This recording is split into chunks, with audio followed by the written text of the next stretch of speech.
who are maybe not my religion or race or sexual preference or zip code? Do I have a responsibility? Do we? We know we do. How do we own this holy in a real way? There's no Holy of Holies in America. It's not the Oval Office. It's not the Lincoln Memorial. It's not the 9/11 Memorial. I think the closest thing to the Holy of Holies in America is the voting booth. It's where we get to go alone, each one, high priest, high priestess, with a power to change the future.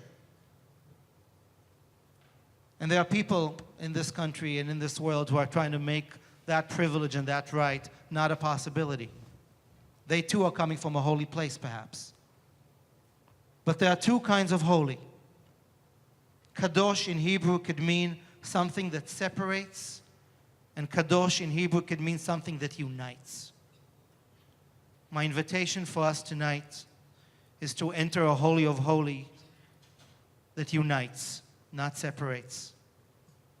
For us to find a way to tap into our own divine image and to walk out of here tonight remembering that everybody, everything, this earth is in divine image and that we get to do something about it, not just on election day, whether midterms apply in New York or not. I'm told not so much. There's work to be done. That home on 12th Street needs all the love it could get. And we'll be there a lot this year, and you can join us in that holy work. There are other things that we as a community, I hope, will do to remember and affirm each other's holiness this year, in our joyful moments and in our oiful moments. And whether you're part of this community, just joining us here just once, watching us online all over the world, let us remember tonight what it means to enter the Holy of Holies. To remember we are holy, that everybody is holy, and to honor the memory of all those who are gone, all those who will be born. Holy, holy, holy. Close your eyes for just a few seconds. Imagine with me the curtain, the threshold, the incense, the mythic mystery.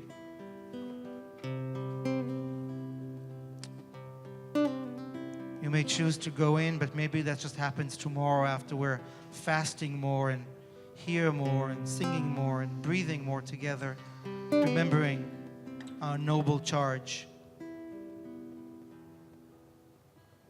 May we enter the Holy of Holies in peace. May we exit in peace. May we return again and again, alive and in peace.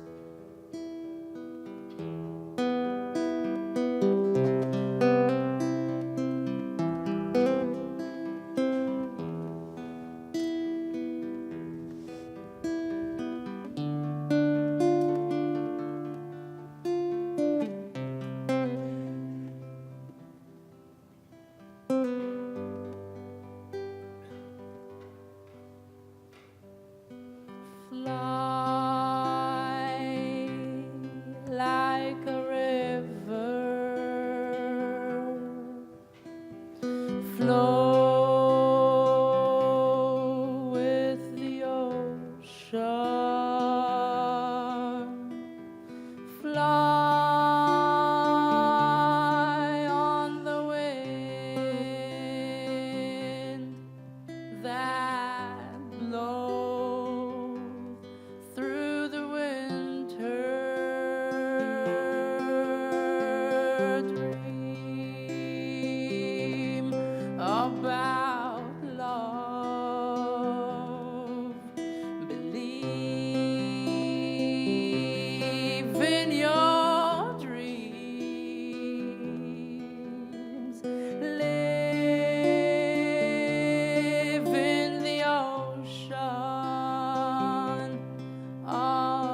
Close your eyes and feel the wind that is blowing. Open up your hands and sing. I am holy. I am holy. I am here to live this life. Sing together. I am holy. I am holy. I am here to live this life.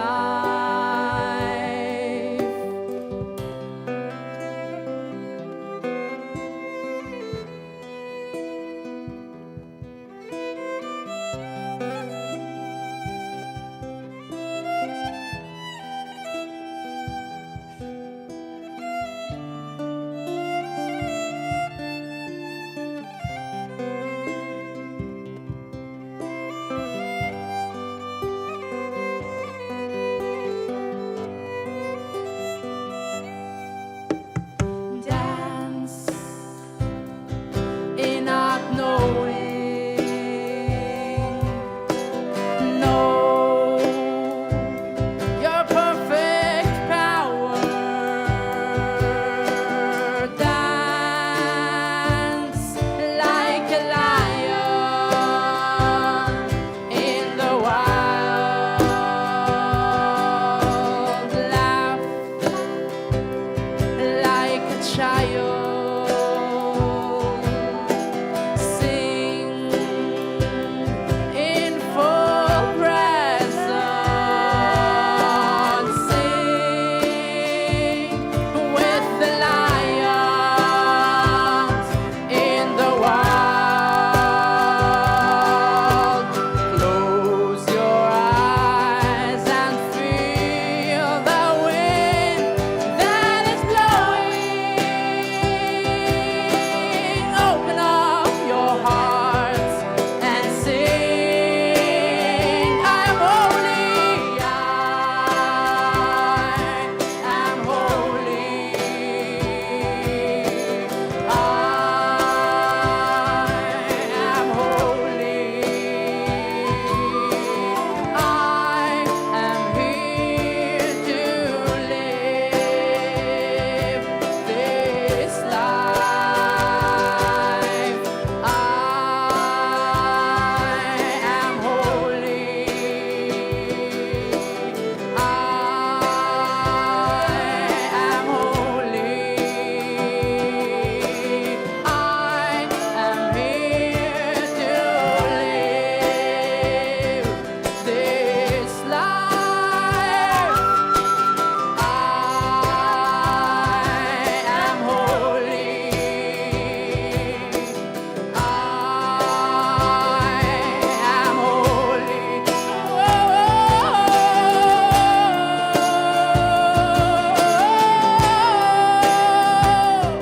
This life. I am holy. I am holy. I am here to live this life.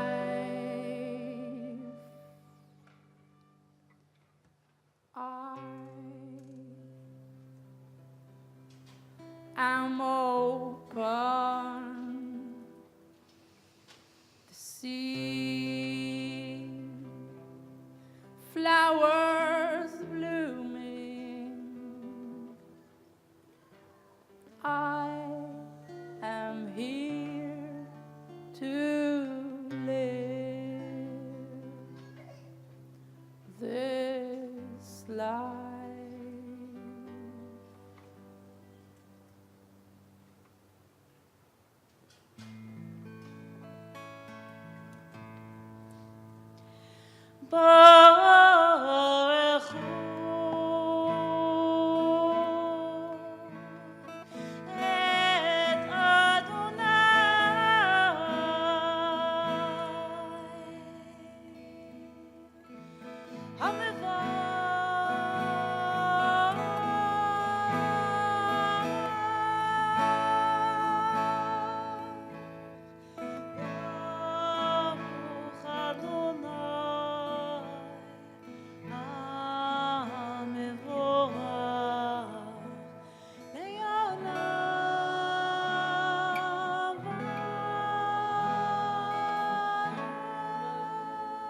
How's everybody doing?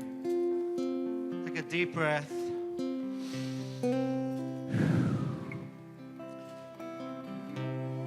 The sun has set and Kippur has absolutely begun. This is an evening like no other evenings, yet every evening bears the miracle of sunset. And for your information, we're running about 20 minutes behind. If you're rushing out to dinner, sorry.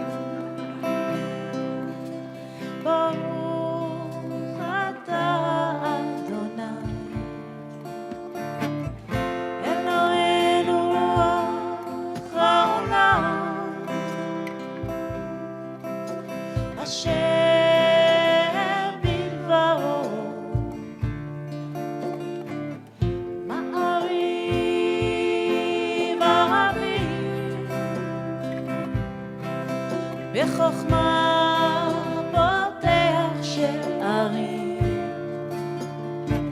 ובתבונה משנה עתיד ומחליף את הזמנים ומסדר את הכוכבים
לילה אדוני צבא שמו אל החי וקיים תמיד ימלוך עלינו לעולם ועד ברוך אתה אדוני המארים רבים אמן אמן אמן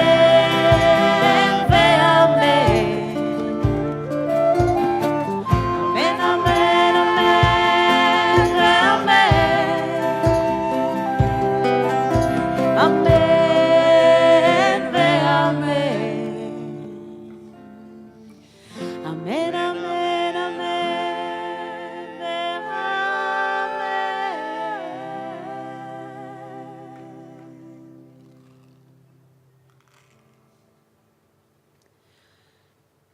Shema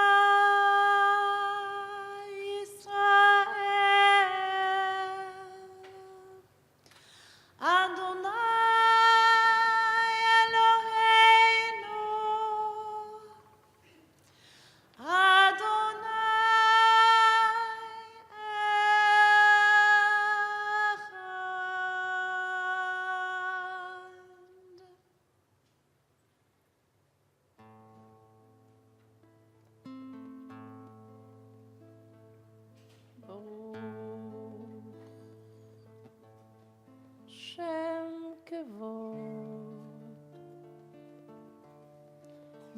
מלכותו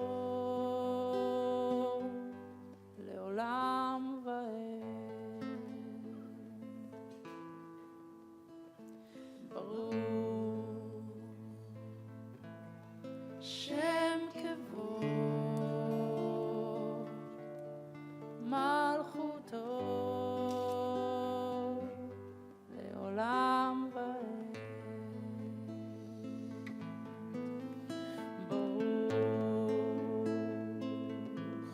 שם כבוד מלכותו לעולם ועד. ברוך שם כבוד מלכותו לעולם ועד.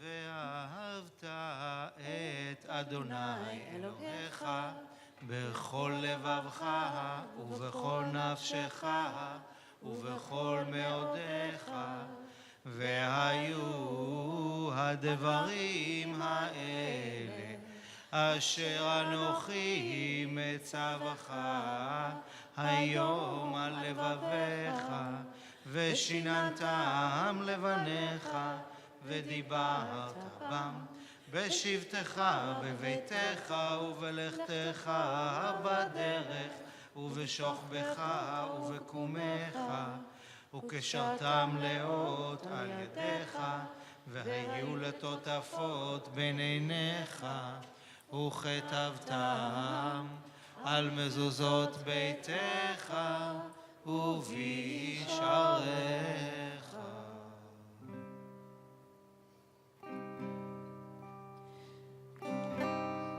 We like to sing this one for about an hour. It's going to be the truncated version. If there's real popular demand, we'll do it again tomorrow. You are, you are, you are, you are, you are, you are, you are, you are, you are.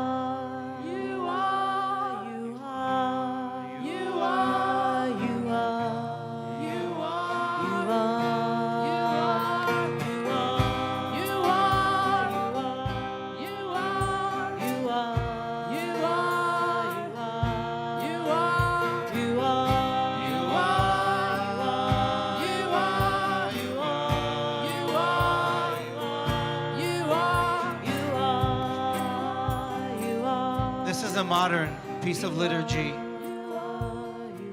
I know this in New York City, we don't look into each other's eyes a lot. We cynical sort.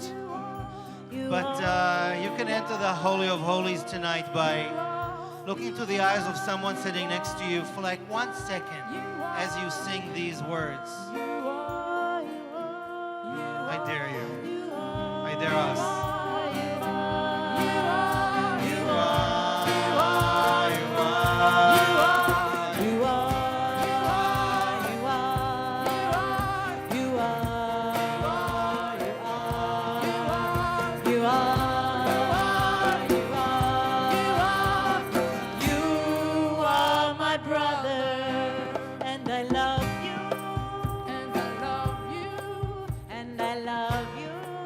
And I love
get to do this, and we all get to rise. We are, we are, we are, we are, we are.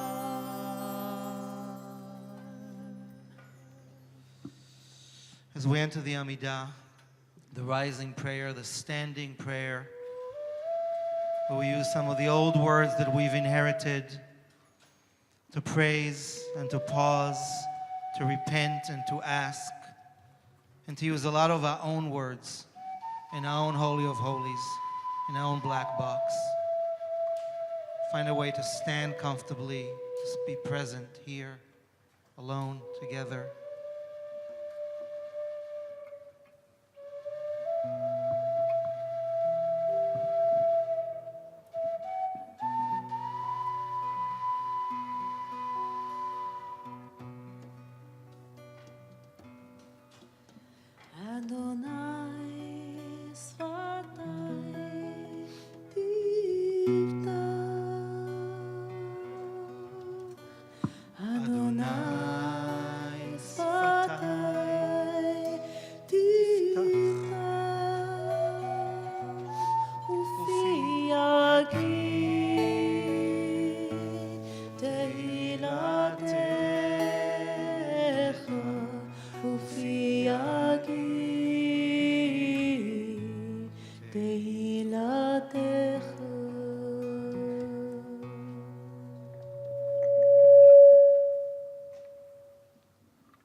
מסוד חכמים ונבונים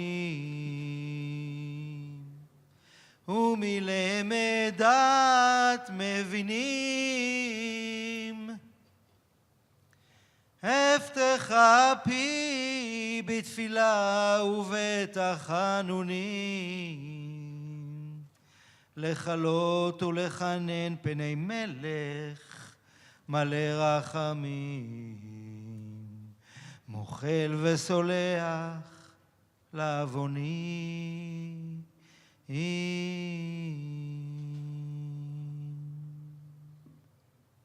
ברוך אתה אדוני אלוהינו ואלוהי אבותינו ואימותינו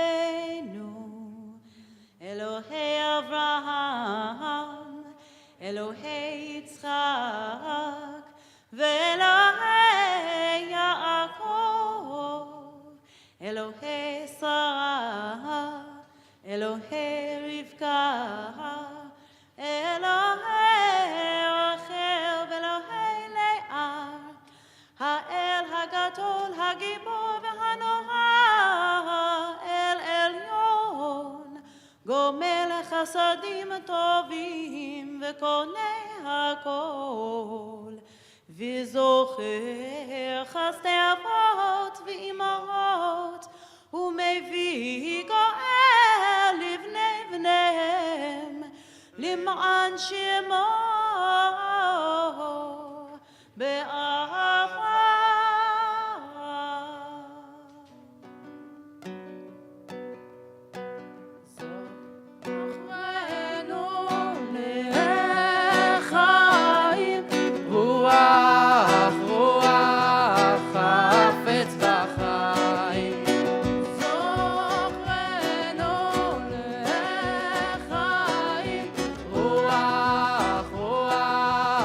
חפץ בחיים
עוזר מושיע ומגן, ברוך אתה אדוני, מגן אברהם ועזרת שרה.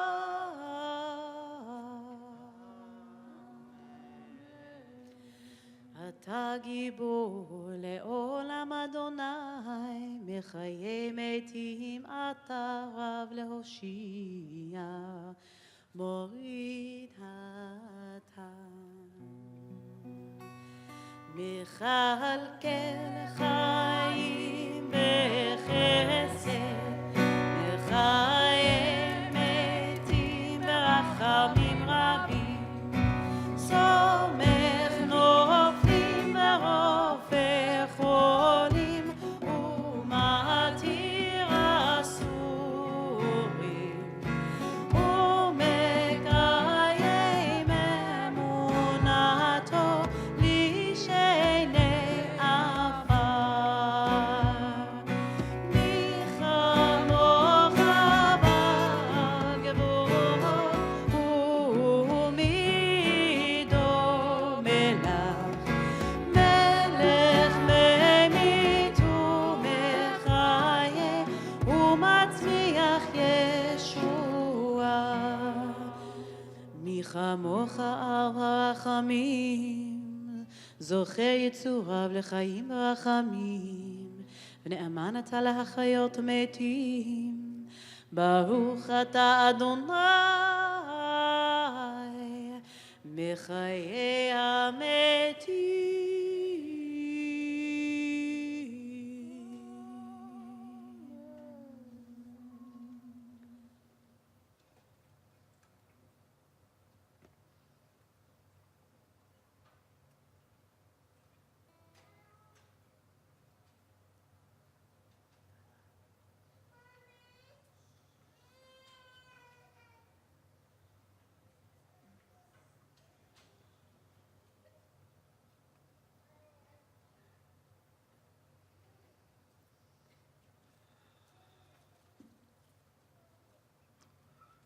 We begin the first of 3 confessions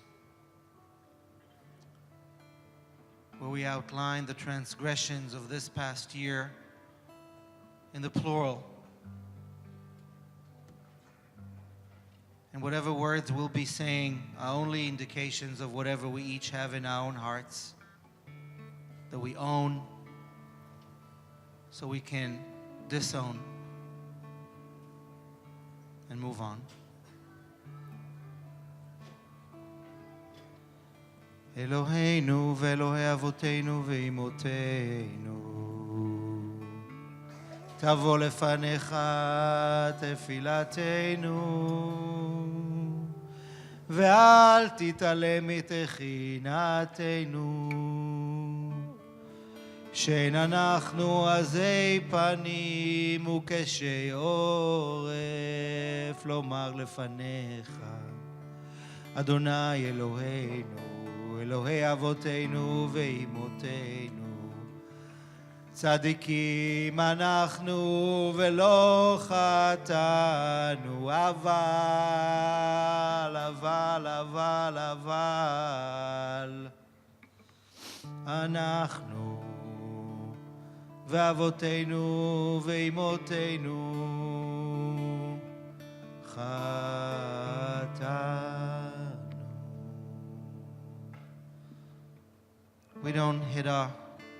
We recommend not hitting our heart, but massaging it. There's blame, but there's no need to inflict pain. Just feel your heart.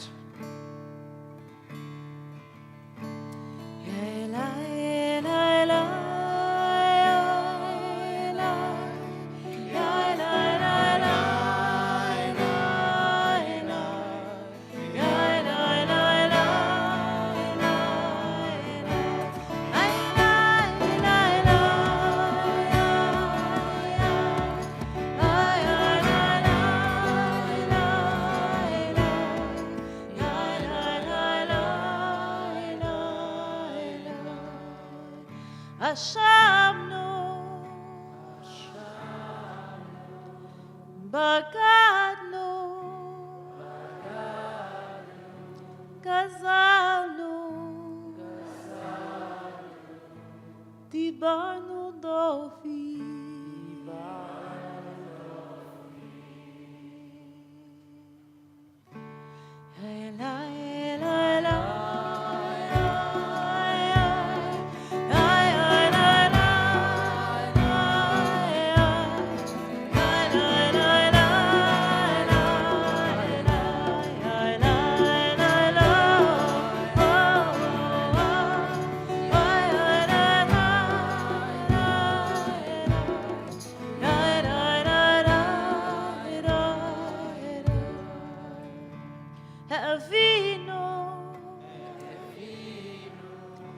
והרשענו, זדנו, חמסנו, תפלנו שקר, יעצנו רע, כיזבנו, לצנו, מרדנו, נייצנו, שררנו, אבינו, פשענו, צרענו, קישינו עורף, רשענו, שיחתנו, תיעבנו, טעינו, תיעתנו,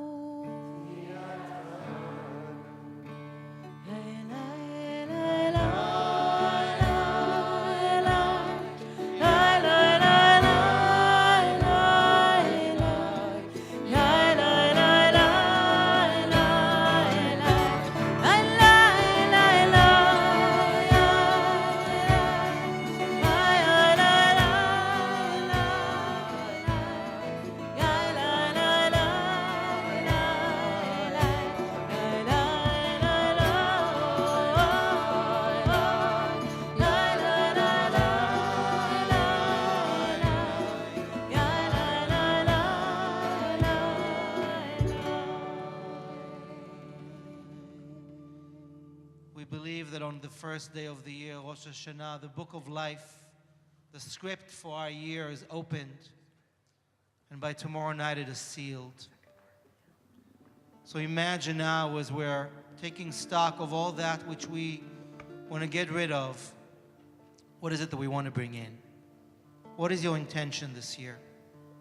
What are you praying for, wishing for, needing tonight, this year, for you, for those you love, for all of us?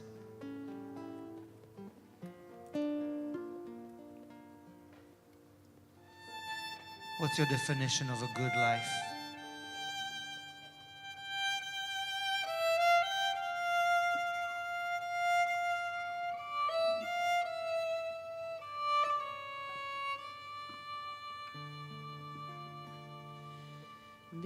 בספר חיים רחב ושלום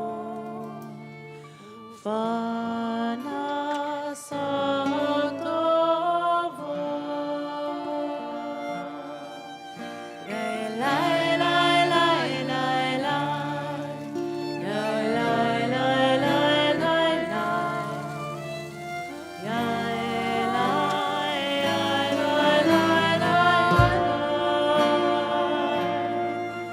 נשחק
אלוהי נצור לשוני מרע ושפתיים מדבר מרמה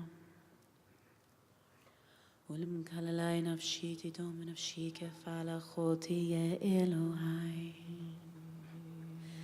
אלוהי אלוהי נצור לשוני מרע ושפתיים מדבר מרמה ולמנכ"ל עלי נפשי תדום ונפשי כפלחו תהיה אלוהי אלוהי אלוהי נצור לשוני מרע ושפתיים מדבר מרמה ולמנכ"ל עלי נפשי תדום ונפשי כפלחו תהיה אלוהי אלוהי פתח ליבי פתח ליבי פתח ליבי בתורתך אלוהי נצור לשוני מרע ושפתיים מדבר מרמה ולמנכ"ל עלי נפשי תדום ונפשי כפלחו תהיה אלוהי אלוהי יהיו לרצון אמרי פי והגיון ליבי לפניך אדוני אדוני אדוני צורי אדוני צורי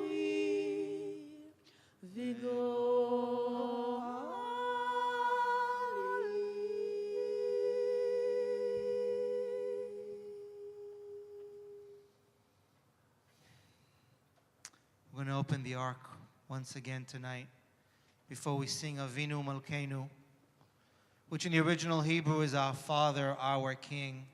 But you may have noticed that the way we pray, it's not about Father or King, it's about Spirit and Parent.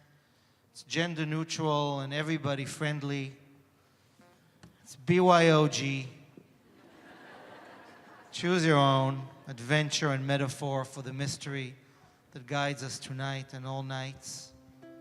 I want to invite our dear friend Sarah to step up and open the heart and the ark tonight, and to thank you for all the work you've done. Just open her up. All the flowers you see here and outside is Sarah's love and art and devotion, and thank you.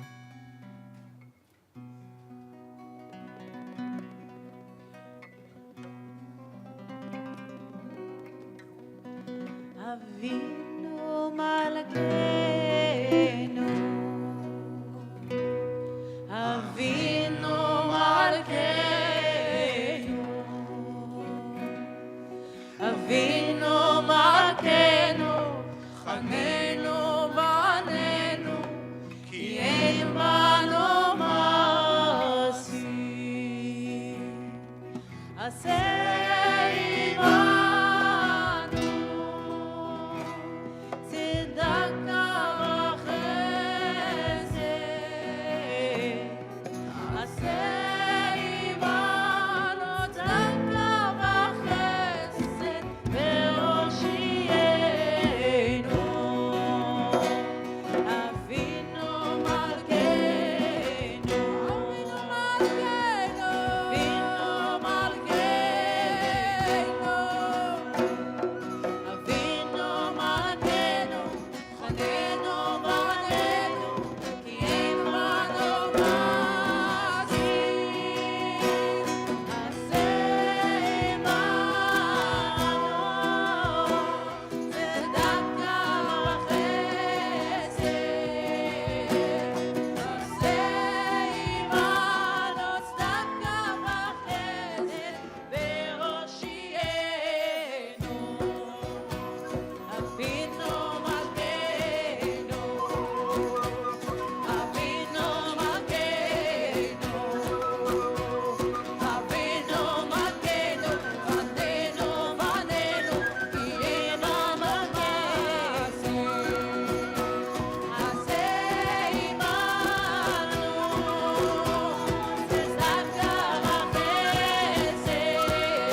So many have passed this past year alone.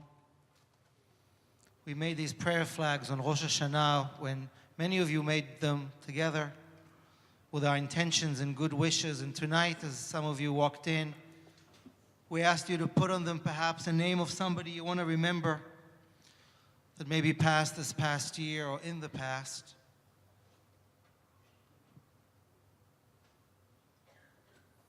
And many were not buried, and many are not remembered. So let us say Kaddish tonight for all. יתגדל ויתקדש שמי רבה, בעלמא דברך רעותה וימליך מלכותה, בחייכון ובימיכון, ובחייכון דכל בית ישראל, בעגלה ובזמן קריב ואמרו, יהא שמי רבה מבורך לעולם ולעולמי עולמיה, יתברך וישתבח ויתפאר ויתרומם ויתנשא, ויתהדר ויתעלה ויתהלל שמי תקודשה בריחו. לעילה לעילה מן כל ברכתה ושירתה, תושבחתה ונחמתה דאמירן בעולמה ואמרו אמן. יהא שלמה רבה מן שמיה וחיים עלינו ועל כל ישראל ועל כל יושבי תבל.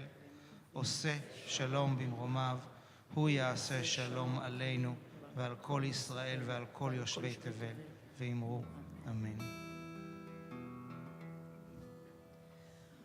עושה שלום במרומיו,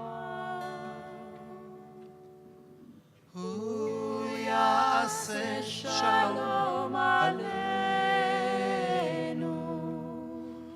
ועל כל ישראל ועל כל יושבי תבל, ואמרו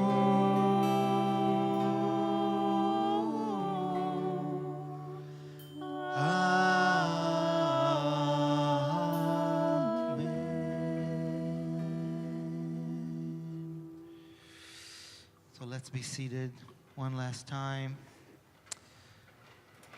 We are fortunate to have with us one of the bards of Israel, who's been here as well for many years. David Broza is back with us, a dear friend who by now is part of our community and congregation.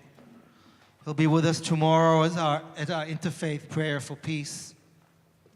And he's here tonight to lead us in one more prayer, one more song, before we close, and invite you for one more special program tonight that we're a little behind on, but I really want to urge you to stay for.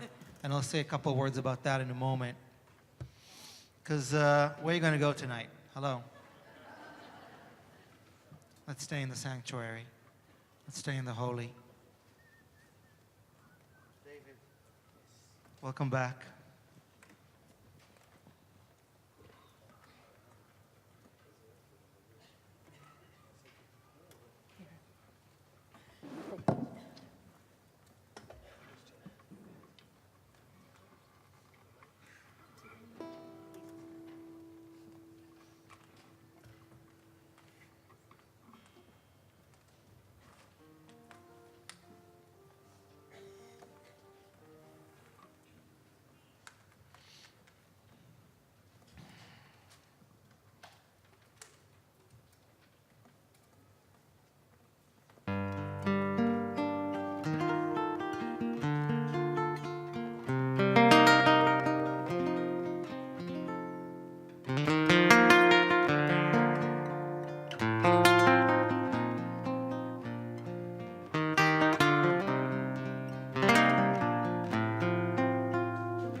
Preach to no one tonight. Just want to tell my tale. When the sun will rise tomorrow, shed light on some facts from hell. Clouds are floating in the sky, shift the mood so fast, like on the streets of Jerusalem, where there's that tonight. I'm gonna find you tonight. I'm gonna count from 1, 2, 3. I'm gonna feel the peace within me, with you right here next to me.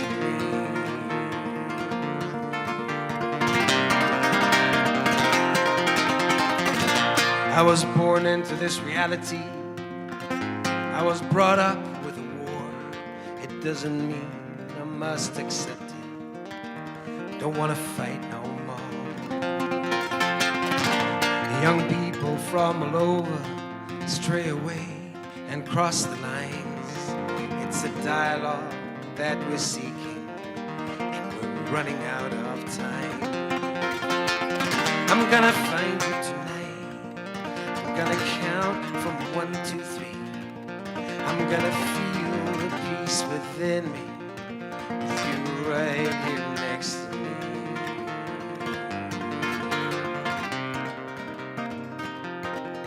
When I was working on this song, I had no idea that I'd be singing it on a night like this. And that it may turn, and those words may turn into something of a prayer. I wrote these words about 3 years ago, before I went into a studio in East Jerusalem, where I created an album and an experience with Israeli and Palestinian musicians, if merely just to play some music together. And this is the first song we sang together. So I'll just conclude the song with this. I'm gonna find you tonight. I'm gonna count from 1, 2, 3. I'm gonna feel the peace within me, with you right here next to me. I'm gonna find you tonight. I'm gonna count from 1, 2, 3. I'm gonna feel the peace within me, with you right here next to me, with you right here next to me, with you right here next to me.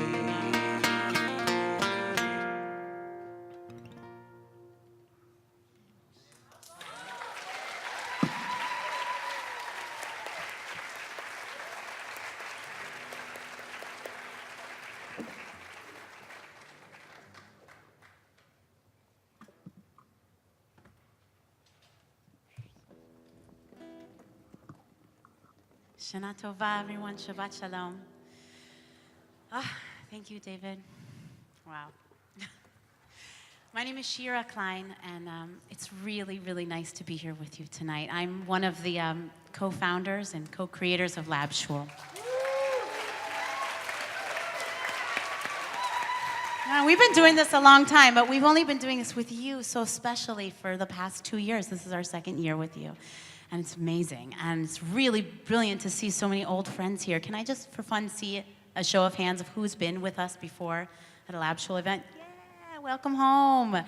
Hi, friends. And how about just so we can really get to meet you, the people who are here for the first time tonight? Yes. Seems like the same. Welcome home. Right on. Please take a look around. Just take a look around real quick and send your Shana Tova out and let's meet each other a little bit.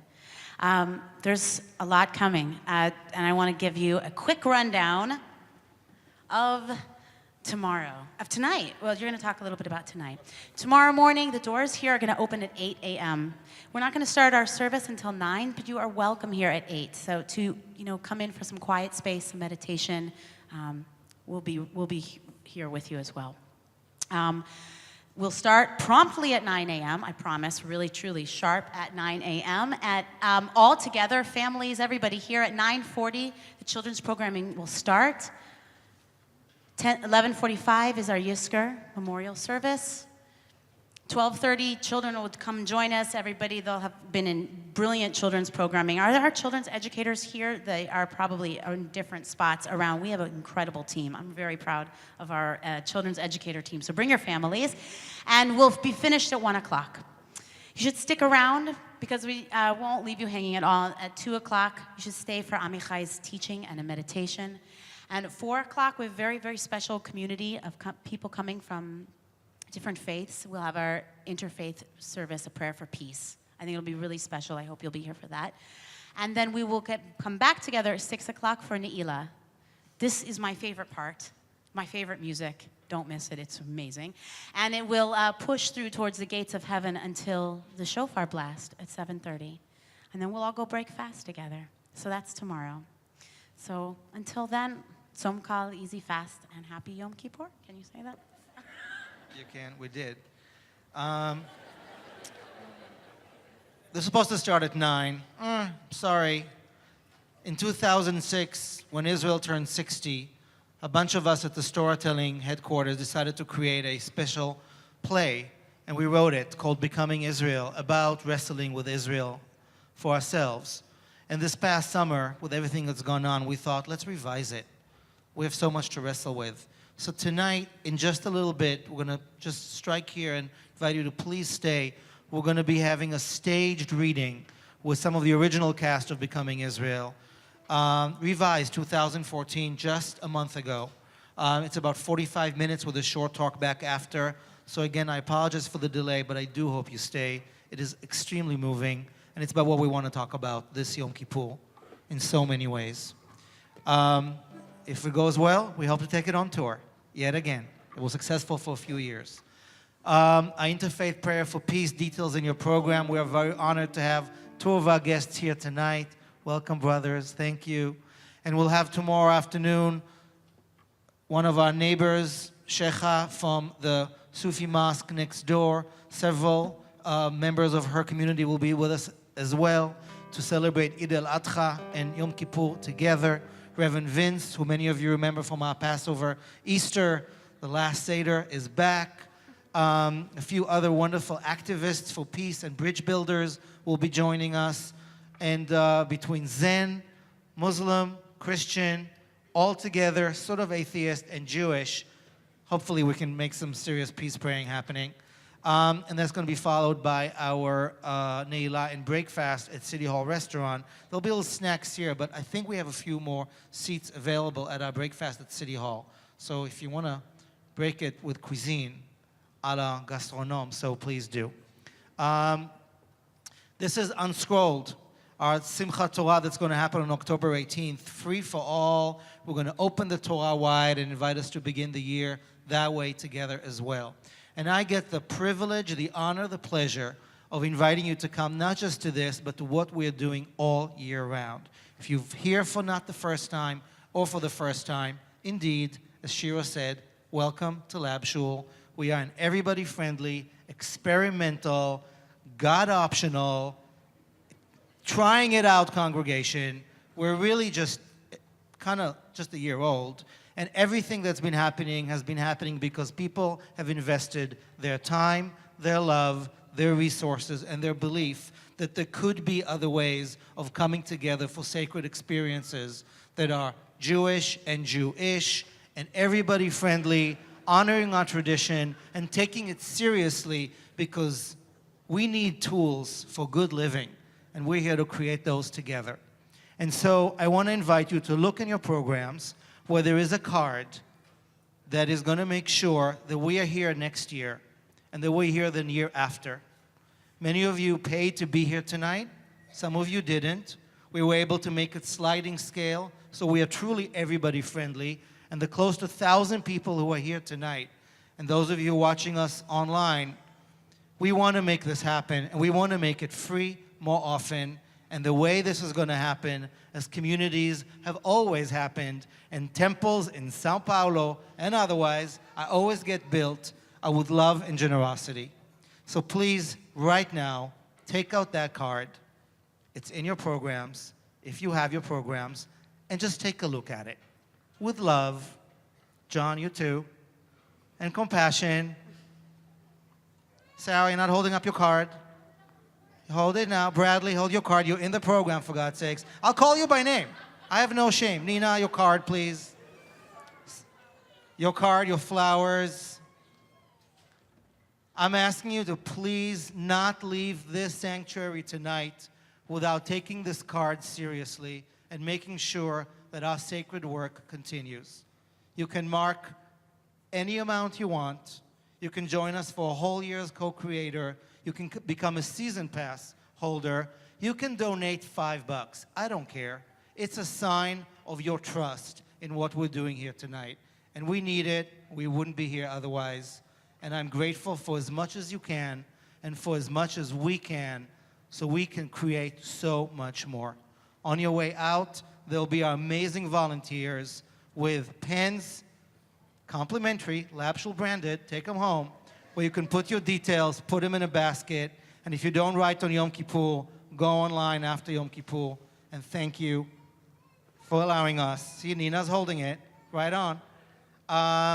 Yeah, we're so privileged to be making this together. So thank you for being here, for starting the year with us, for being Shul. We have one last blessing, the priestly blessing. Parents usually bless their children on Yom Kippur. Tonight, let's all be each other's parents, each other's children, brothers and sisters. This is the cheesy part where you do get to hold someone sitting next to you, if they want to. Human chain, one gold chain connecting us inside the Holy of Holies. You can stand if you want, sit if you want, hug, hold, get mushy. Get mushy, come on.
Shana Tova.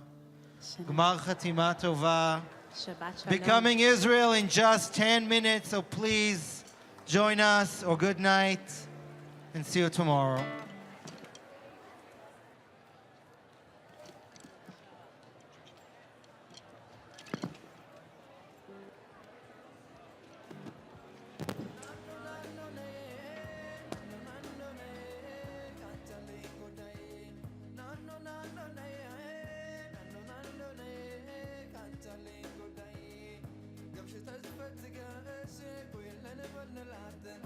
شبع ልጅት ጋቡ ይሉናል የተሰቀለውን ማን ያወርድልናል ናኖ ናኖ ነይ ናኖ ናኖ ነይ ካንቻለኝ ጉዳይ ናኖ ናኖ ነይ ናኖ ናኖ ነይ ካንቻለኝ ጉዳይ ממעמקים קראתי אלייך בואי אליי בשובך יחזור שוב האור בעיניי לא גמור לא עוזב המגע בידייך שיבוא ויעיר למשמע כל צחוקך ננו ננו ננו ננו ננו קנצלי גודאי ננו ננו ננו ננו קנצלי גודאי ממעמקים קראתי אלייך בואי אליי מול ירח מאיר דרכך שוב אליי נפרסו ונמסו מול מגע של ידייך באוזנייך לוחש שואל מי זה קורא לך הלילה הקשיבי מי שר בקול עלייך אל חלומך מי שם נפשו שתהי מאושרת מי ישים יד ויבנה את ביתך מי ייתן חייו ישימה מתחתייך מי כעפר לרגלייך יחיה מי אוהבך עוד מכל אוהבייך מי מכל רוח רעה יצילך ממעמקים ננו ננו ננו ננו קנצלי גודאי ננו ננו ננו ננו קנצלי גודאי ממעמקים קראתי אלייך בואי אליי מול ירח מאיר דרכך שוב אליי נפרסו ונמסו מול מגע של ידייך באוזנייך לוחש שואל מי זה קורא לך הלילה הקשיבי מי שר בקול עלייך אל חלומך מי שם נפשו שתהי מאושרת מי ישים יד ויבנה את ביתך מי ייתן חייו ישימה מתחתייך מי כעפר לרגלייך יחיה מי אוהבך עוד מכל אוהבייך מי מכל רוח רעה יצילך ממעמקים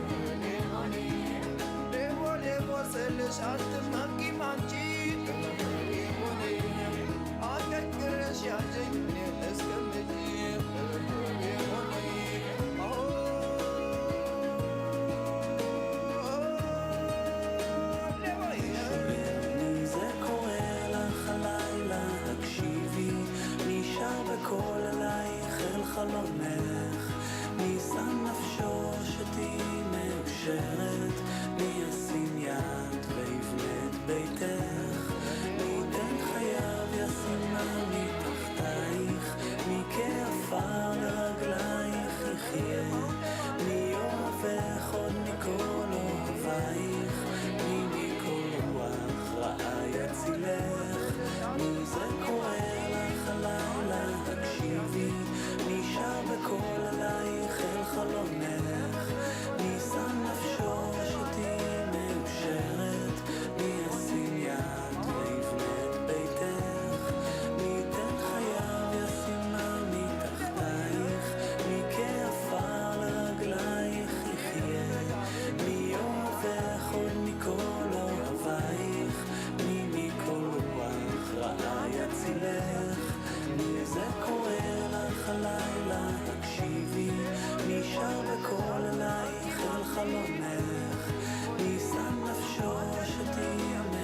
Hey, good evening. Please be seated. We want to start. It's getting late.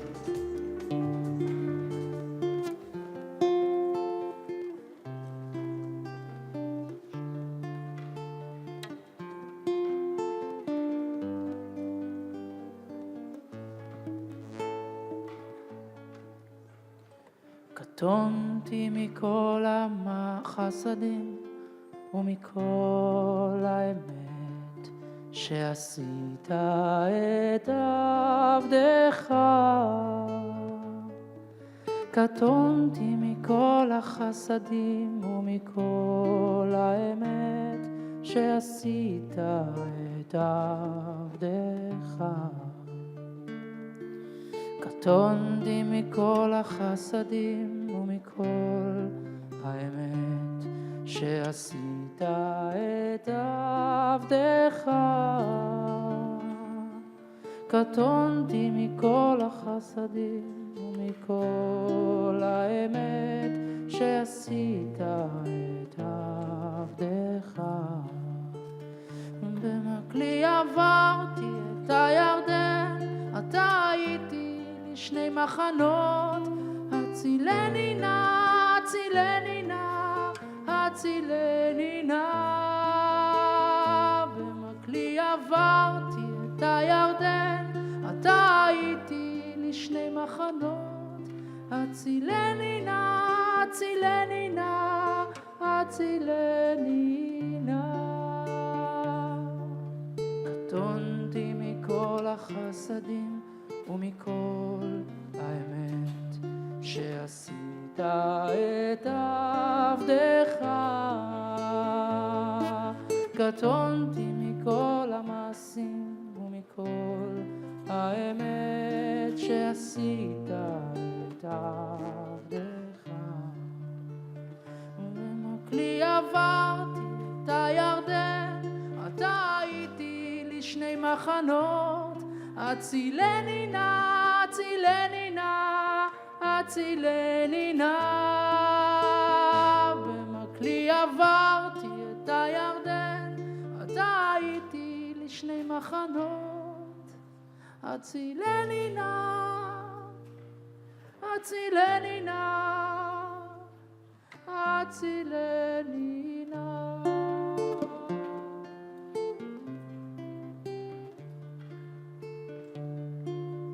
Thank you for staying.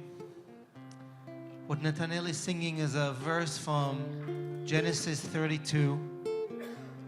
Jacob, who ran away from home long time ago, with just a walking stick, having stolen his father's birthright and just out on the wild, is now coming back with 2 wives, 2 concubines, 11 children, a lot of sheep, and a hostile brother who he thinks he's hostile, who's waiting for him for a 1-to-1.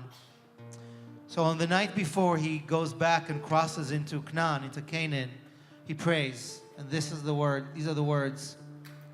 I left this place, I crossed the Jordan with just a walking stick in my hand, and now I'm back. 2 camps cannot fill how plenty I have. I was 1 and now I'm split into 2. And at the continuation of that night, something strange happens to Jacob.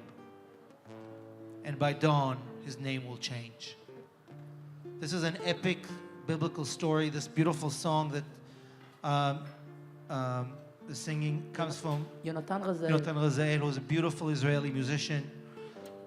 So we're singing this, and we'll come back to the story again tomorrow, and to the song tomorrow, as an intention of what does it mean to wrestle with who we are, as Jacob wrestled one night long ago with who he is, and then what we are.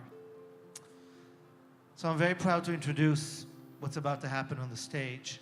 And I'll briefly say, as I said earlier, in 2006, in honor of Israel's 60th, we decided to create an original play.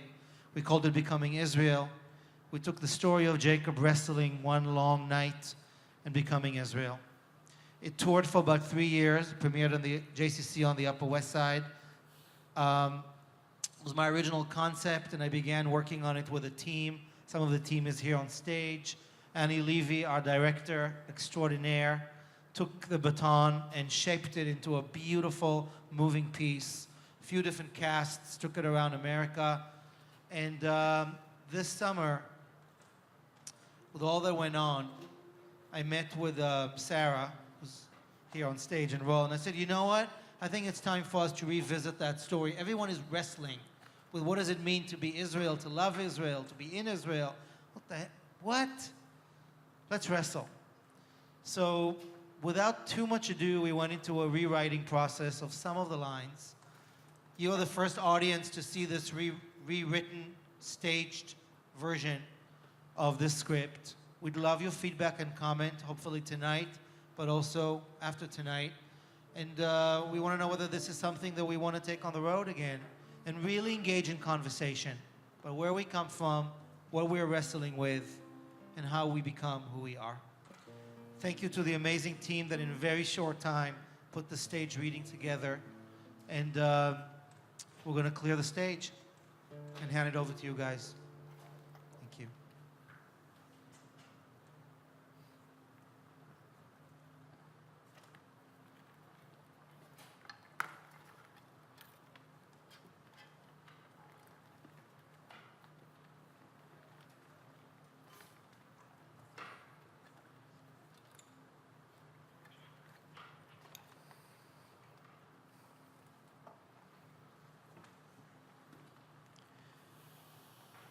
Becoming Israel. Characters: Jake, a college kid on a journey. Yaakov, Jacob, and a man, all played by actor 1, Shawn Shafner. Rachel, a young woman on a journey. A soldier named Yaakov, an Israeli security officer, an angel, and a woman named Adina, all played by actor 2, Franny Silverman. Leah, a first wife and mother on a journey, an Israeli security officer, an American woman, and Yakub, a neighbor, all played by actor 3, Sokolic. The play jumps around through time, but to help you get your bearings, please note that we always find ourselves in one of 3 time periods: evening to morning during one night of biblical importance, many years that takes us from 1930s Poland across the sea, a 1-week trip very, very recently. We are always either in or approaching Israel. Prologue. Every day we play in the cafe, usually after lunch. Sweet tea, cigarette, sheshbesh, what you call becken. Sometimes he wins, sometimes I win. That's life. Yesterday we play. I'm about to win, then a bomb. Middle of the day, middle of Haifa, we are so close, one of the windows broke. They close all the streets, police everywhere.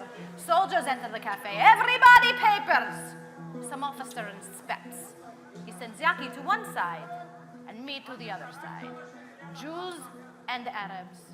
We all have the same identity card, blue Israeli ID card, but still Jew, Arab, sheshbesh. Soon they leave. Yaki wants to finish the game. I don't. But he convinces me and we sit back down. Yaki, I say, and I hold the card to him. Am I Israel? What is Israel? What does it mean to be Israel? Can you tell me? It says here, Yakub Ibrahim Israeli. But I'm not really sure. And if you are Israel, well, what is it? No, yalla, he says. Let's just play. Tosses dice. Just play. Closes up game and walks off. 1.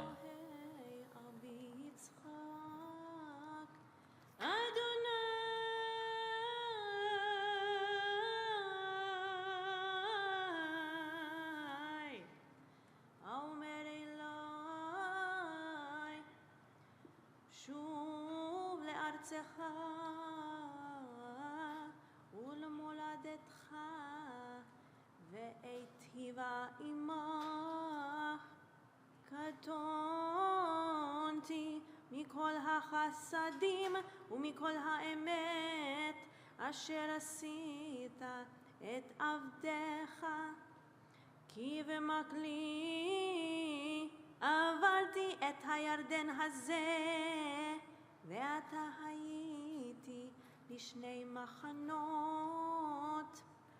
וילן שם בלילה ההוא.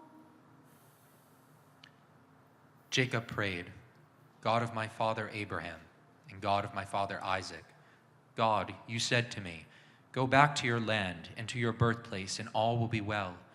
I crossed this river once, alone, with nothing but a shepherd's staff, and now I return with 2 camps. That night, he slept there. Sunset over New York City. Goodbye, home! The sun is setting. Something's going to happen tonight. I can feel it. When the sun sets this bright red, it must be an omen. We're setting up camp for the night on the banks of this river. Yabok, I think it's called. Not that I'm expecting to get much sleep tonight. Can't really see what's on the other side, but they tell me that's Canaan, our destination, where my husband Yaakov grew up, the land that is his birthright. Doesn't look like much, but I guess it's home. I left the house of my father to go to the house of my husband, leaving home to go home. The sun is setting. Before me is darkness, the east, where the sun traveled from, where I am going. Palestine, homeland. 5 years have passed since I went into hiding, since I last saw my family. 1 year since the war ended, and now I sit here as the sun sets on Europe and my old life. I travel with strangers with whom I share a common conviction. We are no longer displaced people, no longer victims. We are Jews going home. Leaving home to go home? On our wedding night, Yaakov told me about this place, his home and the last time he saw it, how he ran away and how on his first night away, he had a strange dream in a strange place under a strange sky. He was just a boy. I don't know the end of that story, and I will not press for details. They do not concern me. I've heard my sister Rachel, also my husband's wife, talk of angels and ladders when she speaks of that night. Rachel presses for details. All I know is that first night away from his mother brought him 1 night closer to me. Sunset over New York City. Bye, Mom! Oh, what a great view. Okay. Takes out his journal. New journal. Thanks, Dad. Day 1. Well, maybe this doesn't count as day 1. Prologue to day 1. On the plane, finally going. Very long flight ahead. I can see the plane on the little television map, and Tel Aviv is very far away. 5,683 miles, to be exact. I hope I can sleep. I don't want to be exhausted and jet lagged the whole trip. This itinerary is packed. They've got us going around and visiting and whatever, like all day, every day. Great. Sorry if I don't sound all that enthusiastic. I mean, yeah, free trip to Israel! So cool. I guess it is. But I don't know, my parents really, really wanted me to go, and they made such a big deal about it, and I think their over-enthusiasm kind of killed it for me before anything even started. Yeah, and then the lake trip that all of my friends were planning had to happen this week because this is when Kyle's family lake house was free, so they all went, and I can't go. And this is like the last summer before I graduate college, so I don't know, I'll be honest, I'm not that into it. Plus, I can't believe they made us get to the airport so early. 2 weeks ago, Yaakov comes to Rachel and me, takes us out to the field and says, it's time to pack up. We're going home. I advised against it. Rachel wanted to go. Yaakov said it was God's word, his invisible God. Anyway, here we are, an entire household uprooted. My eyes are dim, but what I lack in sight, I gain in insight, and I can tell he's very nervous. He hasn't spoken to his brother Esav in 20 years, and the two didn't part on the best of terms from the way I understand it. This evening, we heard that Esav sent a delegation of 400 armed men to greet us. Not exactly a brotherly welcome. What kind of brother does that? Leah, I was right. Are you alive? Did you make it to America? My big sister, you left for America just in time. Lucky Leah. You may be the only family I have left. But I am sailing in the opposite direction from you now. Am I making the right choice? In one breath, they tell us we're going home. In the next, they warn us that what we're doing is illegal. I hope the British let us off the boat. I'm just so tired of soldiers. And all the questions before they would even let us on the plane out of America. Those security officers certainly made me feel glad to be going to their country. Armed soldiers as a reception committee. Not exactly a brotherly welcome. There are 2 severe security officers. They look straight ahead. Hello. What is your name? Jake? Okay, Yaakov, why are you coming to Israel? It's Jake. And I don't know, free trip. And your Hebrew name? Yaakov, I guess. Ah, yes, you see. Yaakov. Were you bar mitzvah? Yes. And your Torah portion was? Something about Moses. What was your favorite holiday to celebrate? The 4th of July. It's American Independence Day. It's about to happen next week. Okay. Are both your parents Jewish? Yeah, as far as I know. Yours? Excuse me, do we have a problem? No. No, I'm sorry. I just don't understand all the questions. Security matters. They are to ensure everyone's safety. Okay. I'm recommending you for special treatment. Meet me at the security gate at noon. Enjoy your stay in Israel. Is this what Israel's gonna be like? One giant interrogation? Oh. My dearest sister, it has been so long. I'm ashamed at those words so banal, but they deserve to be said. An ocean separates us now, but Leah, I will reserve the rest of this letter for looking forward, not back. I don't know how this letter will find you. All I have is an address for an organization in New York. I hear they get letters all the time from survivors, from relatives. I pray this reaches you. Firstly, you should know that I am healthy. I am gaining weight, and the worst is over. I hope. I hope that you are healthy too. You'll be pleased to know that I am finally getting out of Europe. I write you from a ship bound for Palestine. I made it aboard La Negev, a small fishing boat with thousands of other Jews from across Europe. Somehow we're managing to stay afloat. One day I will tell you everything. What happened to the rest of the family, but I can't think about it right now. I am alive, and that's what matters. How's America? I won't ask after any others, but I hope if there are others, children, cousins, friends, neighbors, that they are well. Have you heard from Jacob? She folds up the letter and puts it in her suitcase. Whatever. I passed. I made it onto the plane. Great start to the trip. Really feel like I'm wanted. I wish I could go to sleep so I could wake up tomorrow in a new country and just call it a new day. But I'm not sleeping. Oh. Why did I ever agree to this? A piece of paper falls out of his journal. And now the sun sets red in the west, and before us the river. Water all red. Is this also an omen? So, 2 days ago when I started packing, my mom came into my room. She was like so serious. And she sits down and is talking to me about those boys who were kidnapped and how she still definitely wants me to go. But I have to promise to always stay with the group and keep my eyes open. And then she hands me this piece of paper with an Israeli telephone number and an address written on it, just in case. Apparently there might be someone in Israel that I am related to. I guess Grandma had a sister, and I don't know, no one seems to know much about her, but I have this piece of paper, so I guess we'll see. One more thing to think about. Thanks, Mom. Somebody needs me. Who calls me? It never ends. 2. ויקם בלילה הוא, ויקח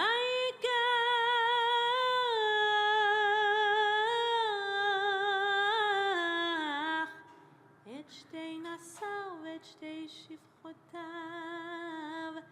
ואת 11 ילדיו יעבור את מעבר יבוק ויקחם ויעבירם את הנחל ויעבר את אשר לו ויוותר יעקב לבדו. That night, Jacob rose and took his 2 wives and 2 concubines and his 11 children and crossed the river Yabok. And then Jacob was left alone. Darkness, moonlight, the sounds of water in front of us. Transit is a strange venture. I can't sleep. The river is still. I can hear the children breathing in the tents behind me. On a boat, seasick, scared. 2 more hours, 1,200 miles. Give up. I'm not sleeping. I can't sleep. Suddenly I hear a rustling in the tent. It's just as I feared it. Yaakov's brother Esav has come to ambush us, or maybe bandits have been following us, lured by our large flocks. I look for something to defend myself and the children, and I turn, and it's Yaakov coming towards me, white as the moon. Leah, he said, wake everyone and have them pack up camp. We have to move now and cross the river. And just like that, he disappears back into the night. Typical Yaakov. I know better than to ask. Of course, after everyone is woken up, it's chaos. Tent flaps flying, goats and sheep squealing. Have you ever broken camp by moonlight with 75 people, little children, and hundreds of animals? Just chaos. Day 1. For real this time.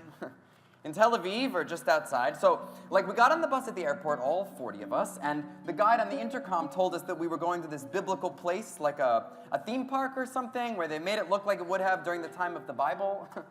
I don't know what I expected. I kind of thought that the whole country would look like that, but, the minute you get to the airport, you realize it's anything but. I was surprised, I guess, at all the cars and the concrete. One guy on the bus joked that all the trees on the traffic islands were gifts from his bar mitzvah. I got trees too, but I hope they're somewhere nicer. We load up one barge and then another, sending the children with Rachel, Bilhah, and Zilpah across first, then the older boys. We only have 2 barges, so everybody's helping. I overhear some of the older boys scaring the younger ones, saying that their daddy's brother is chasing us with an army, so now we have to run. Eventually, we all make it across. The moon is already descending when Yaakov gets on one of the barges and says he's going back, just to be sure we have everything. I know better than to argue. I knew this night would be strange. I watch him go. He thinks we left some clay pitchers on the other side.